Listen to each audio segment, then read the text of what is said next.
every student, every leader, business person should read today. It is so important. How are you going to extract the best out of the people you engage with?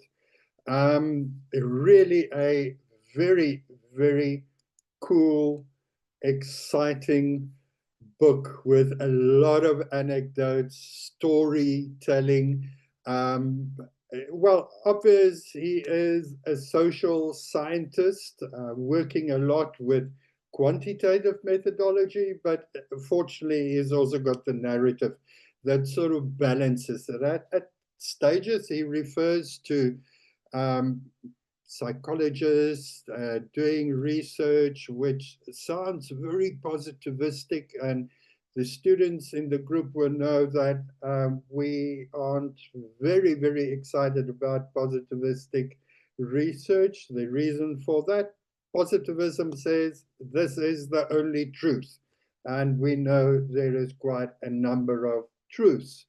And that is why we try and connect with as many as possible sources to get the big picture.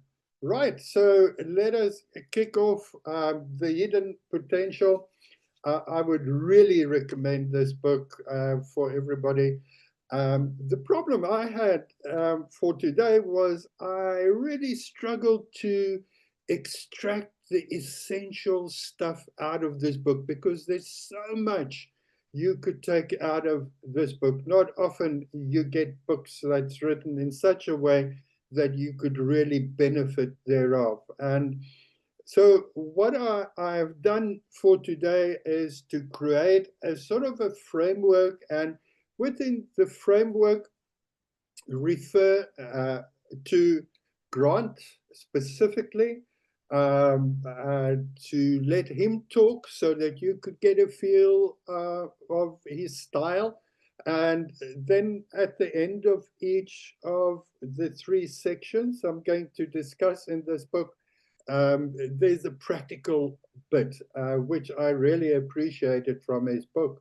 And I'm going to share that with you. So it's not only theory, but it's also practice. My famous word is praxis. So that is what it's all about for today. So books, he's also written the book Think Again.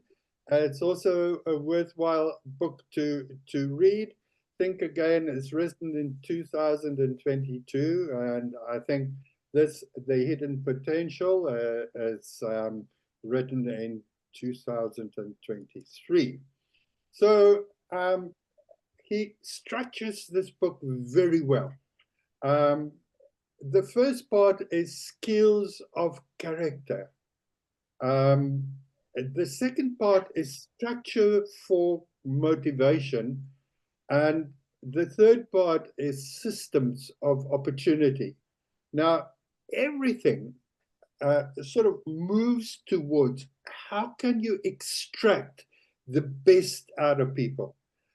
What are you going to do not to focus on only the brilliant people you come across in this world, but rather to have a system going at the end to extract everything positive and growth opportunities from the people you encounter with.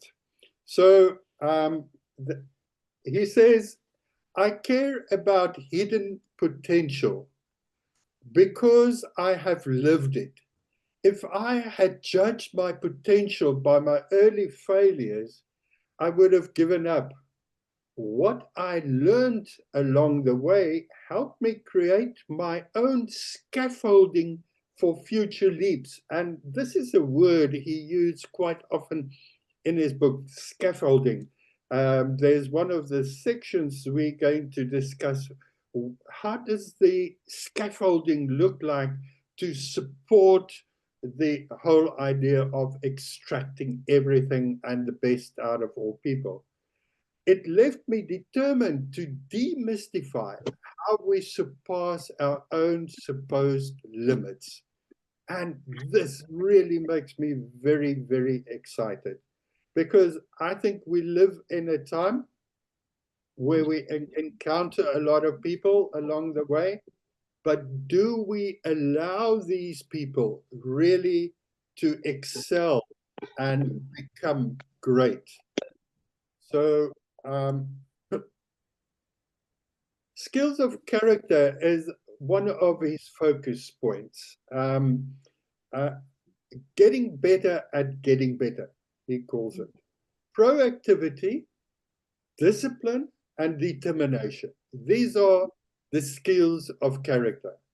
And according to Grant, these are the actual issues we need to focus on if we want to grow, if we want to reach heights, if we want success. Now, at the end, he's got a section on what is a success.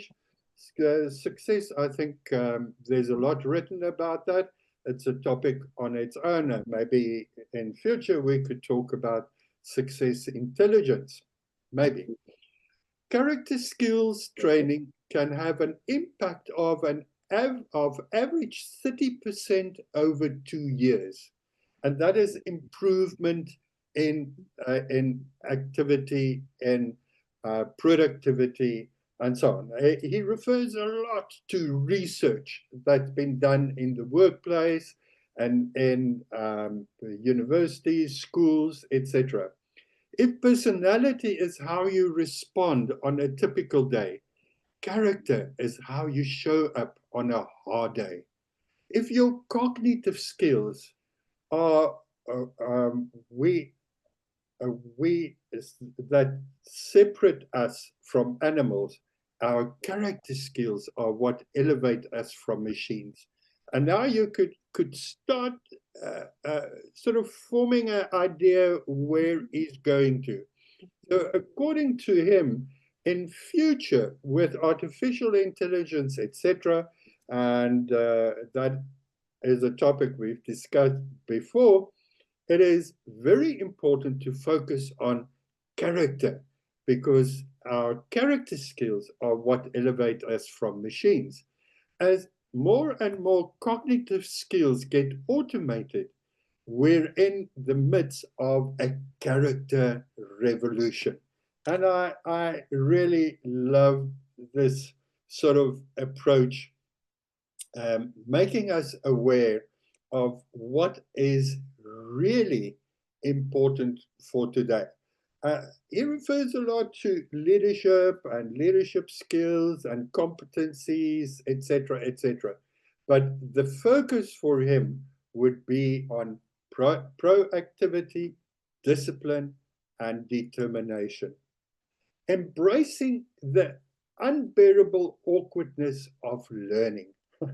He's got a whole section on the importance of learning and how difficult learning actually is, and that it's awkward. We don't like change, and learning asks change. And I want to urge you to read this book. Becoming a creature of discomfort can unlock hidden potential in many different types of learning. Summoning the nerve to face discomfort is a character skill, and especially important for determination. The best way to accelerate growth is to embrace, seek, and amplify discomfort. And obvious, he would focus on the topic of continuous learning. And a thing we at BSN would focus on too, on the way we learn. Now, building character is unleash hidden potential through character skills.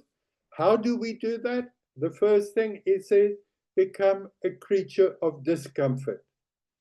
Don't be afraid to try a new style. Use it or never gain it all. Seek discomfort and set a mistake budget. He said, we are so focused on being perfect.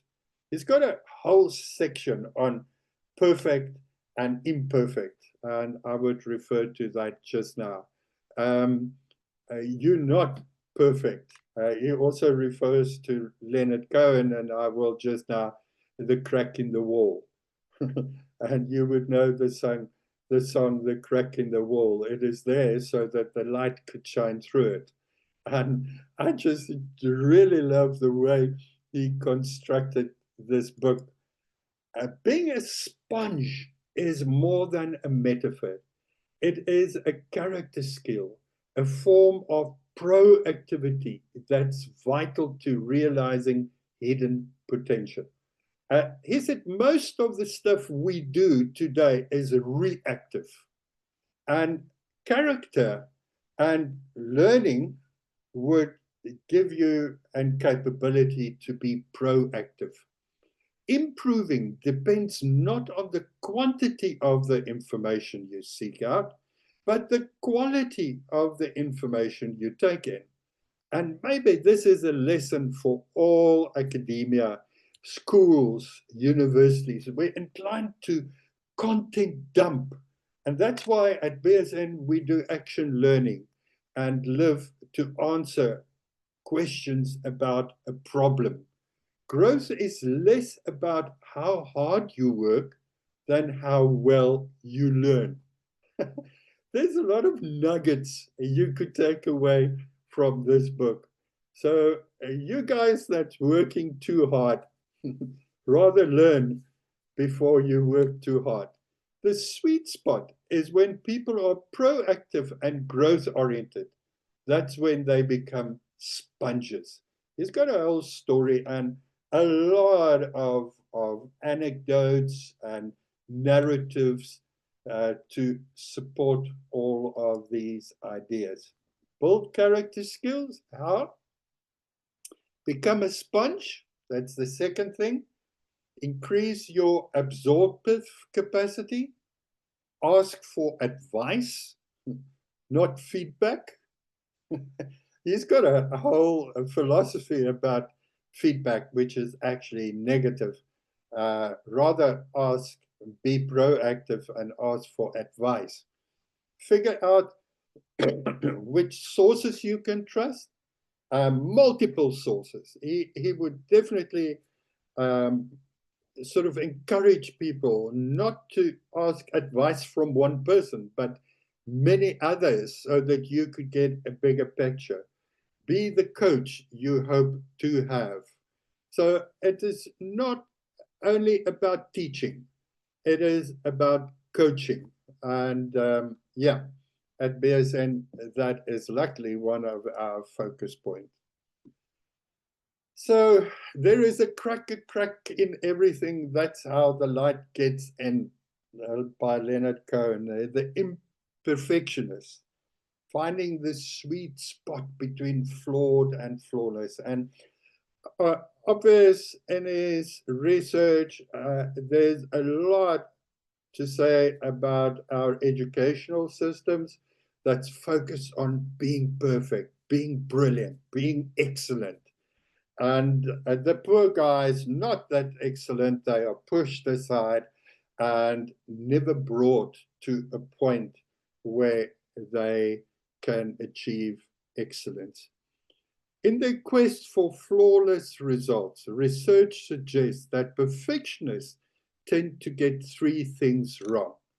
Maybe this is a nugget we need to take away, especially if you're a perfectionist. And I'm speaking to myself. They are obsessed about details that don't matter. Think about it. I wish we had much more time to discuss these things. They avoid unfamiliar situations and difficult tasks that might lead to failure. So perfectionists only look for stuff that's working and obvious, a focus on themselves. They fail to realize that the purpose of reviewing your mistakes isn't to shame your past self, it is to educate your future self. Obvious, a difficult thing You know, if you have someone critiquing you on some or other issue, right? Perfectionism spiral, it talks about it. Perfectionism traps us in a spiral of tunnel vision and error avoidance. It prevents us from seeing larger problems and limits us to mastering increasingly narrow skills. Wow, a nugget. Just take it away. I'm quite sure this session is recorded, and you will have the capability and the ability to revisit all of these wonderful nuggets. Perfectionism traps us in a spiral of tunnel vision and error avoidance. It prevents us from seeing larger problems and limits us to mastering increasingly narrow skills. Incredible stuff. So, what do we do? Become an imperfectionist. That is something new. Strive for excellence, not perfection. Enlist judges to gauge your progress. Be your own last judge and engage in mental time travel. Yeah, read the book about all of this. You will enjoy it. Now, scaffolding to overcome obstacles is another one of the sections. Character skills aren't always enough to travel the great distance. Many new skills do not come with a manual, and steeper hills often require a lift. That lift comes in the form of scaffolding, a temporary, and he really puts an accent on temporary support structure that enables us to scale heights which we could not teach on our own. Scaffolding, he says, unleashes hidden potential by helping us forge paths we couldn't otherwise see. It enables us to find motivation in a daily grind, gain momentum in the face of stagnation, and turn difficulties and doubts into sources of strengths. He writes quite a lot about this scaffolding, and scaffolding transform the daily grind. Work can become unconditional slavery. It leads to physical and emotional exhaustion. Beware of burnout and bore out. Great nuggets to take away. Now, yeah, he refers to Mozart, the prodigy. Mozart, writing music, playing, was actually forced to exercise, to practice every day. And he calls it unconditional slavery. At one stage, Mozart himself probably said, "My fingers are sore." Exhaustion, not only physical, but also emotional. And I know, as parents, we're inclined to push our kids to be better than we were. And we will make them do things and overload their system and their time with repetitive stuff. Grant would say, beware of burnout and bore out. He would say deliberate play. That is one of the scaffoldings he would suggest.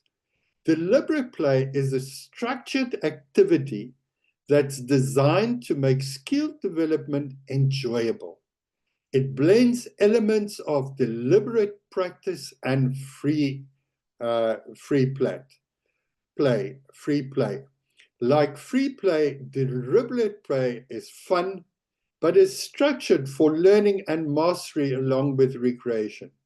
It's built to break complex tasks into simpler paths so that you can hone on a specific skill. And I'm proud to say that at BSN, we did, I call it serious play, but deliberate play is action learning, is experiential learning, stuff that we do at BSN and our students benefit thereof. Deliberate play often involves introducing novelty and variety into practice. The scaffolding for deliberate play is often set up by teachers or a coach, but it is possible to make real strides on your own. So, how are you going to make your boring life, your boring program, your boring rut into a deliberate play? And that should be a goal. It is deliberate play, not deliberate practice, that propels significant improvement. By fueling harmonious passion, deliberate play can prevent bore-out and burnout. In deliberate play, you could actually redesign the task itself to make it both motivating and developing. In play, all games have a break. So he would say, relaxing is not a waste of time. It is an investment in well-being. Breaks are not a distraction. They're a chance to reset attention and incubate ideas. Play is not frivolous. It's a source of joy and a path to mastery. Now, at one stage, I was very, very interested in this topic of serious play, and there's a lot written in terms of how businesses can transform themselves by making the workplace an enjoyable place.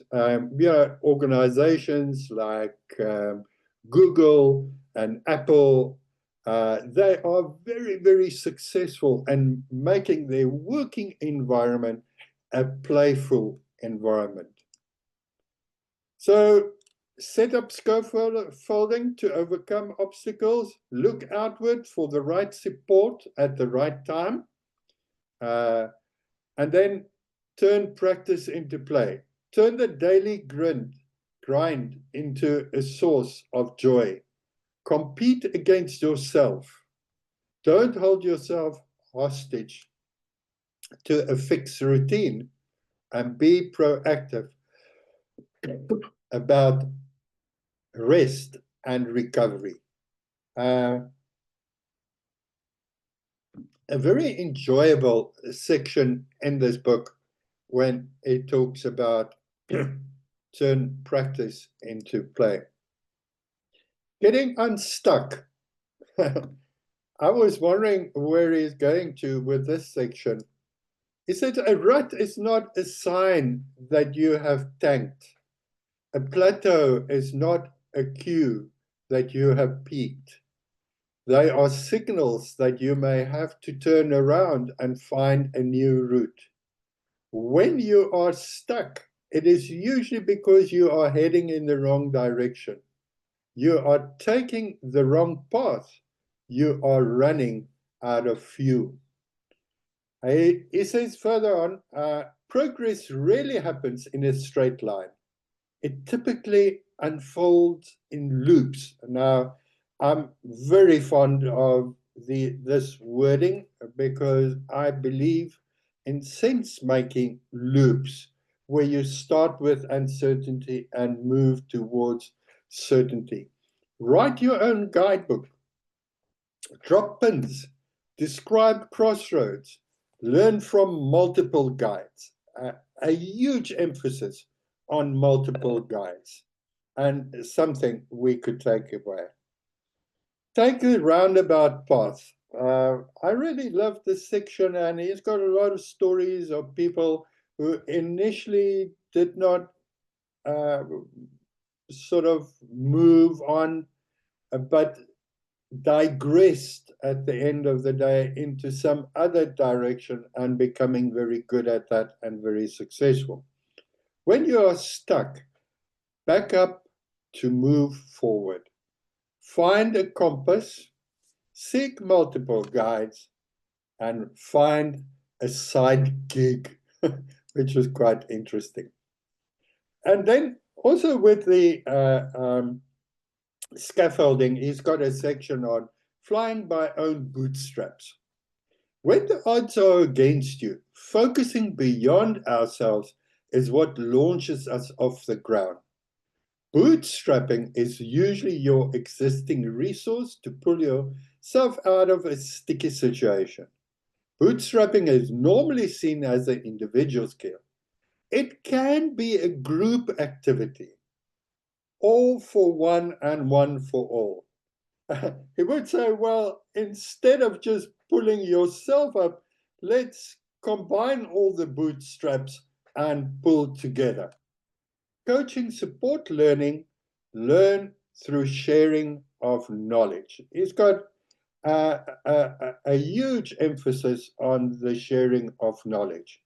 It's possible to confront obstacles alone, yet we reach the greatest heights when we attach our bootstraps to other people's boots, the idea. So set up scaffolding, fly by your own bootstraps, teach what you want to learn. He's got a huge section on that. On when do you really learn as when you teach. So he would say to listen to something, you would maybe have a retention of 25%.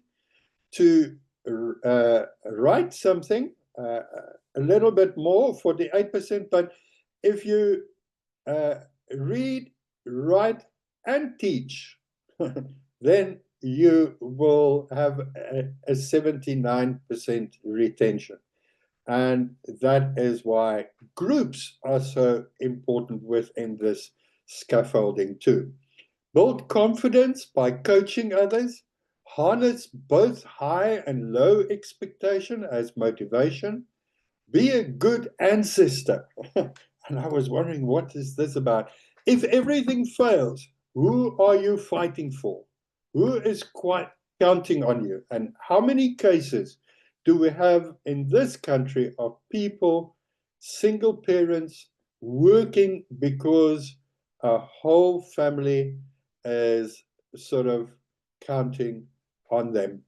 You will even find it in households that kids maybe is the sole provider for the household. So be a good ancestor. Right, his third part is all about building systems of opportunity. Creating opportunities on a larger scale requires us to build better systems in our schools, our teams, and organizations.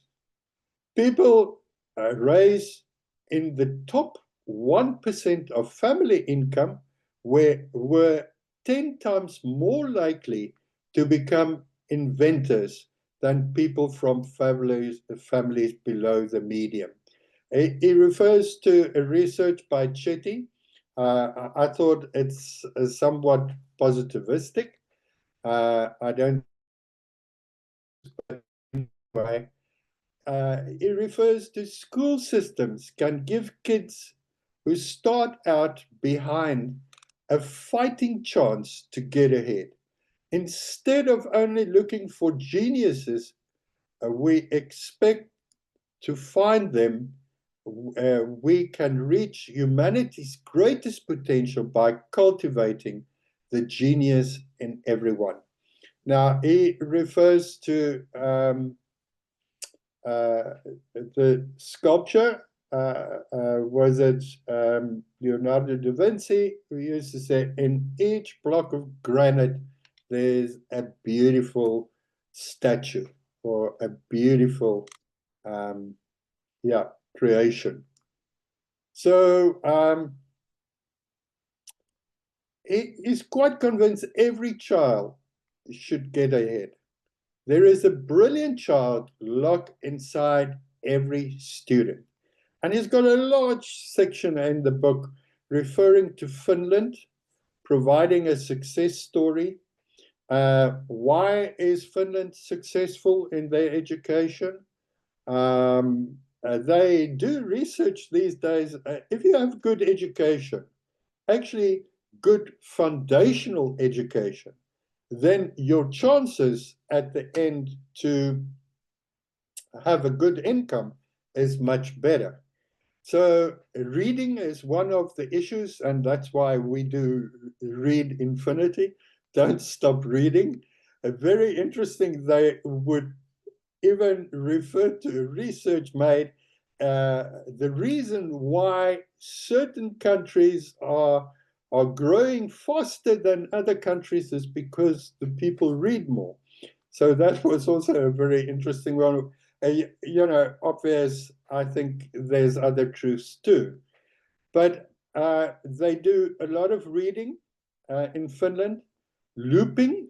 Looping means that if a teacher starts with a child, say, in grade 3, the teacher goes along with that child to the end of his schooling system. Very interesting reading and writing and math.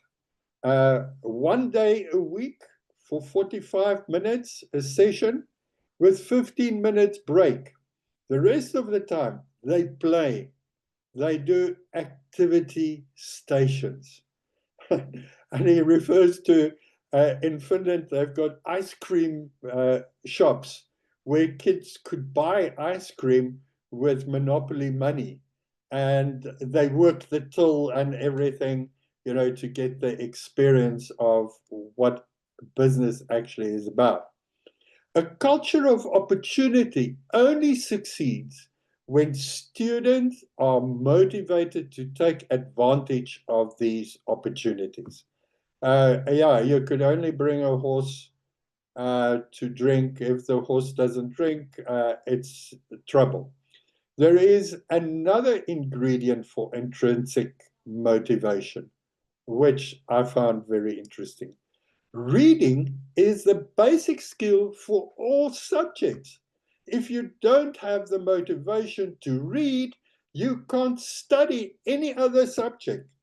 Cultivating the desire to read nourishes the individual and the individual's interest. And what is very interesting in the Finnish schools, they don't prescribe books. They allow the kids to make a choice for their own liking. And if they're interested in a topic, they do a lot of reading. Another interesting about Finland, if a child gets born, the government gives the parents a case full of books, a bag full of books, which already shows you the culture is there for to read and to nourish interest. Yeah, the next and the building of system is unearthing collective intelligence in teams, and he makes a lot about teams and the importance of teams, and he speaks of the right teams and not teams just because of teams. Maximizing group intelligence is about more than enlisting individual experts. And it involves more than merely bringing people together to solve a problem. Unlocking the hidden potential in groups requires, now listen, leadership practices, team processes, and systems that harnesses the ones with the best thinkers. They are the teams that unearth and use the best thinking from everyone. Now he says to unearth the hidden potential in teams, instead of brainstorming, we are better off shifting to a process called brain writing. That is a very interesting thing, and I know I love to use this process in marketing and also in branding processes, where you have a group of people first individually writing down ideas, putting the ideas in the center of the table discussing the ideas, and decide which of the ideas would be the best way forward. So it starts off with individual thinking, allowing each participant to partake, then the collective process starts. And I can assure you, I've done this exercise with big groups of people, over 500 in the room. And if you put them around tables of 10 or 8 people at a table, it's the best exercise you can do.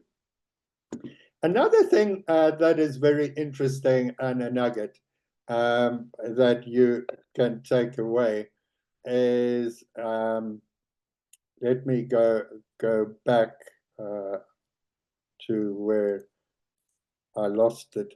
It's systems. Building systems, he says ladders versus lattice. Another nugget. I love, if someone writes these wonderful stuff and gives you a picture that you could take forward. In most workplaces, opportunities exist on a ladder. You know it all. You're in an organization, you've got an idea, and if you're not going to get to the top of the ladder, nothing of your idea is going to happen. He says a powerful alternative to the corporate ladder is a lattice. The goal is to give you access to multiple to help you move forward and lift you up. Another scaffold. Not ladders, but lattice. So what did we do? Once again, open doors for people who are underrated and overlooked, design schools to bring out the best in students. So I think if we want to solve our problem, even in our country, we really need to rethink our schooling system. Do not waste a brain, a nugget. Take it away. Professionalize education. And what does he mean by professionalized education? Trust the teacher. Trust the coach. We've got systems in place in education that everything needs to be approved from the top. Instead of trusting the teachers, I can guarantee you, my wife is a teacher, and you should see all the admin she's got to do to make sure that the heads of each department or whatever approves. No, Finnish people professionalized education. Keep students with the same teachers for multiple years. Give students the freedom to explore and share their individual interest. We've spoken about it. And then unearth collective intelligence in teams. He will say transform groups into teams. Choose leaders on pro-social skills. Shift from brainstorming to brain writing. Replace the corporate ladder with lattice system.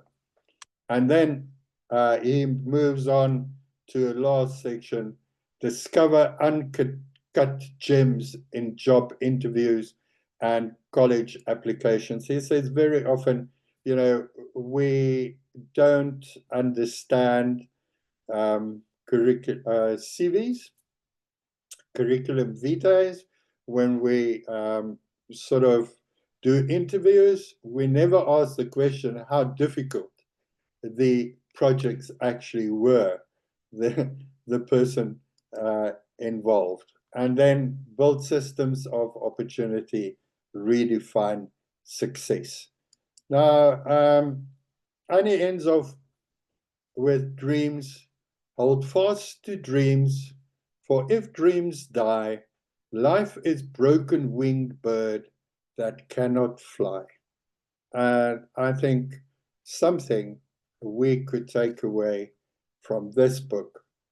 My take on the book, I told you right at the beginning that I'm extremely excited about this book and what it gives you.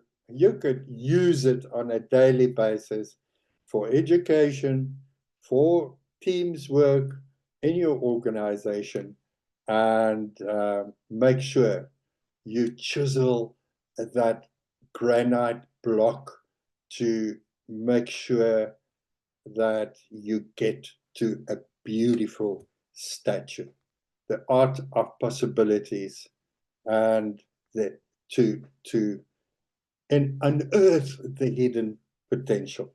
And then the last sort of reference, Nassim Taleb, I just love, we do not know what we will know. And thank you for joining, and hope you've enjoyed this book. We will soon let you know what the next book at the end of November would be. Right. Thank you, Izali. Now for questions. King Ed, WhatsApp video.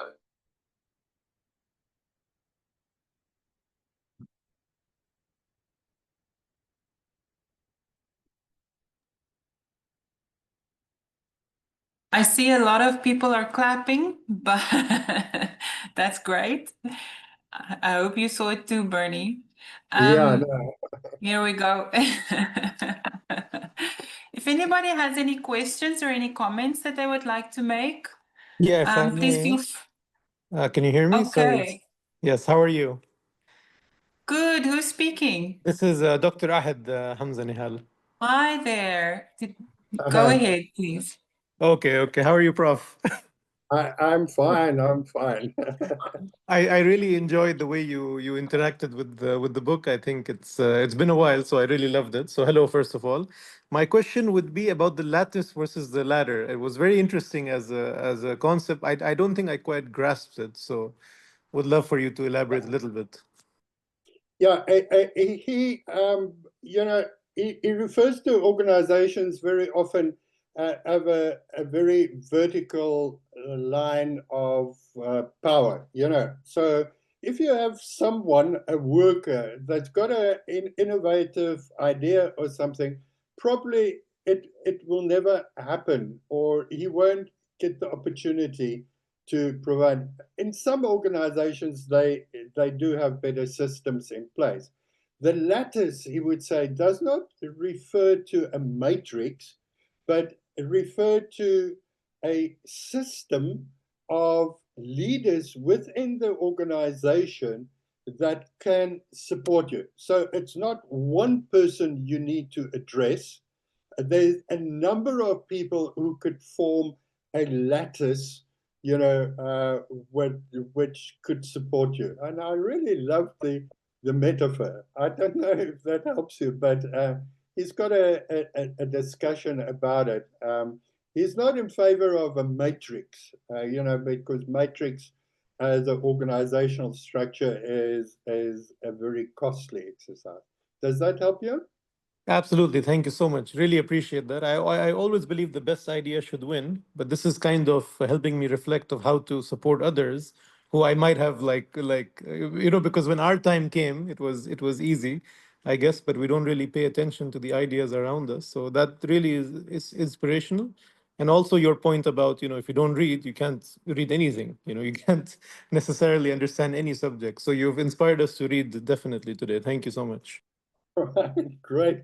So just join every time we have this I session. actually did not get the invitation the previous times, but this time I got it, so I made sure I attended. But I'll make sure I send them a note about that. They're really insightful. Thank you. Right, great, thank you.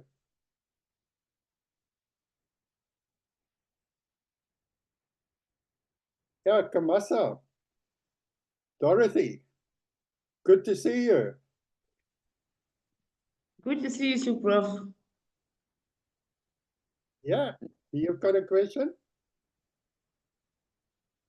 Yeah, I just wanted to ask, is there a way to get the list of the books? So we always, like, we read them before we join so we can ask for more clarification. But that was a very great summary. Being supervised by you, I know what you are made of. You are full of substance. You always bring all the good stuff to students. So I remember your read. You keep telling us. So it's great connecting with you here to keep learning. So it would be great if we get the list of books so we can always read the next book before the next section. That way we can get to ask more Yeah. questions for clarifications. Thank you. Yeah, Dorothy, usually we use the social media to introduce the new book in the beginning of the month. So, you know, what I want you to do is to read a book every month so that we could discuss all of this. But, you know, in the beginning of the month, probably next week, you will already have an indication what the book for November would be. Bernie, if I can interrupt, we also have a web page on our website that's dedicated to BSN Reads. I will put that link in the chat right now. So we usually put the books on there ahead of schedule. And then we also send out an email as a reminder and to let everybody know what the next book will be. And then we send out another invitation closer to the date. But I'm aware that some students and people didn't get their emails. We are fixing that problem right now. I went to the registrar and she's giving me all the email addresses. So we're fixing that problem. But Dorothy, if you want to have a look at the next book, keep an eye on our webpage as well. I will put it in the chat right now. All right, thank you. No problem. Right, Tatenda Gutta. Thanks, Prof. Yes, I got excited when you were talking about skills of character. My question is, what would you recommend or what activities would you recommend for training and skills of character in an organizational setting? Yeah, in an organizational setting, I would suggest play, serious play. You know, there's a lot written on serious play and how you could. Well, Grant would say, don't gamify. Gamify is not the real thing, but let people learn through experience in a way that there is rules, for instance, and guidelines, and trust is a very important issue. So it's to create a culture of play, for instance, in the organization. And I feel very strong about it, that even your board meetings should be in a playful manner. You know, when I conduct a board meeting, people don't sit, they stand, and they drink coffee, for instance. It's simple little things. And, oh yes, I don't have an agenda in a board meeting. And now you would ask me, and some of you would ask me, especially the perfectionists, you don't have an agenda? How can you organize? And I said, well, the board should decide on the agenda. What is, or what are the latest issues that need to be addressed. Remember, the board is all about strategy. And the rest of it could all be circulated. You know, it's not necessary for people to talk about everything. You could approve it once you've read it. But a serious play, deliberate play, I think would be one of the things Adam Grant would definitely suggest. And then also the whole support system of learning and continuous learning. And if you make a mistake, it's not death or dying, you know. Make a mistake is first attempt in learning. And so often, I love this idea of being imperfectionist, not perfect. The crack in the wall will make the sun shine through. So I don't know if that helps you, but I would suggest you do some reading on deliberate play and serious play within organizations. It's a huge topic these days. Does that help you, Tatenda? Yes, thank you. Thank you very much, Prof. I'll look for information on deliberate play. And if you have any that you can suggest, you may send it to me as well, or just give me a hint. All right, great. More questions? Michelle. Hi, Professor. Thank you for a very insightful session. I just wanted your opinion. I see he used, there's a sentence that he used which says there is a brilliant child locked inside every student. Yeah. Why do you think he used that instead of possibly the opposite, or where he could have said there is a brilliant student in every child? I know it's splitting hairs, but what was the motivation, maybe in the context of the book? Yeah, I really don't know. I don't think we need to read too much in it. You know, his whole story was about telling a narrative about a percussionist in London. And she went to the Royal School of Music, and they didn't approve her because they said that she didn't have any potential. And later on, the same person actually received Grammy Awards, etc., for the best percussionist in the world. But at the end of the day, this person was deaf. So she didn't have a hearing capability. But what she's done, she's built scaffolds around her and changing her whole body into her ears. And that was the way she sort of heard high pitch and low pitch. And percussionists, it's very important to listen.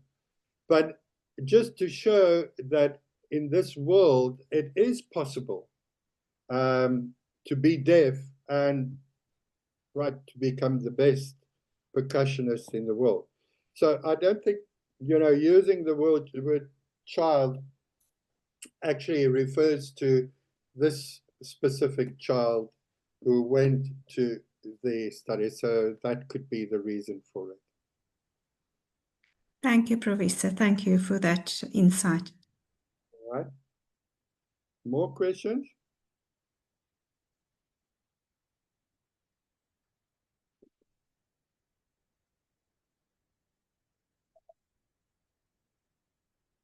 So, well, this was quite a lengthy discussion, but as I said in the beginning, it was quite difficult for me to decide what to extract because there's so much we could take home from this session. And I'm quite sure you will get the links again to this session. And